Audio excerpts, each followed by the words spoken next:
با پیشەی قاز بەخێوکردن بژێوی 4 خێزان دابین دەکات.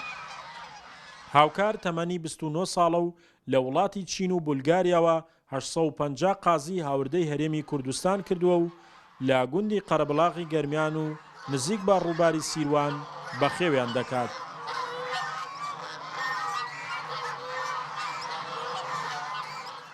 دانیشتووی ناحەی ڕزگاریم ئەم پرۆژەمان کە دێتووە کە هاتوومە بۆ ئەم شوێنە ئەم گوندی قەڵەبڵاخە لە خۆشی ئەو ئاوی سیروانە هاتوومە بۆ ئەم گوندی قەڵەبڵاخە چونکو ئاوەکەی بەڕاستی بۆ بەخێوکردنی قاز و ماسیش دەرەجە یەکە ئاوەکەی ئاوێ تەندروستی هەیە بۆ ماسی هێن قاز عادەدەن.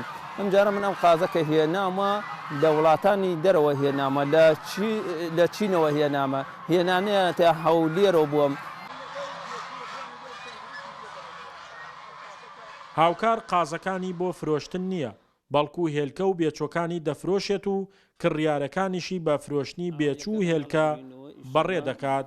بۆ ژوورێکی هەیە ئەیبین بۆ ئەو ژوورە دایەبین لە ژێران نابێت لە بەردەستا بێ بۆ ئەوەی هیچ کەسێک دەستیشی پێ نەگات و هێلکەکەش پیس نەبێت. ئێستا کاتی هێڵگرتنەوەی هێلکەیە ئەم تانەمان بۆ ئەوە داناوە هێلکەی تیا بکەن بۆ ئەوەی بتوانن بە سراحەت هێلکەی خۆیان تیا بکەن نابێ شتی بۆ دانەنیت و هەڕیەکە و لەلایەکۆ هێلکە بکە ئەوە جوانی. قازەکان تایبەتمەندیان جیاوازە لە چاو قازی خۆماڵی و بەهۆی تایبەتمەندیەکانیشیانەوە بەخێوکردنیشیان قورسترە.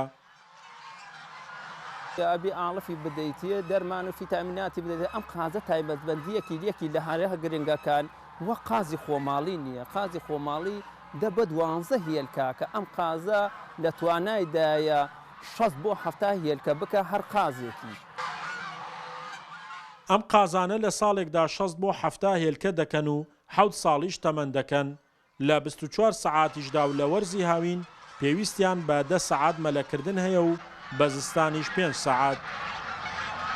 ئەگەر حکومەت ئاورمان لێداتەوە لە داهاتووە 9,000 قاز ئەتوانم بیکەوە زیاد لە 20,000 قازیش ئەگەر حکومەت هاوکاریمان بکات.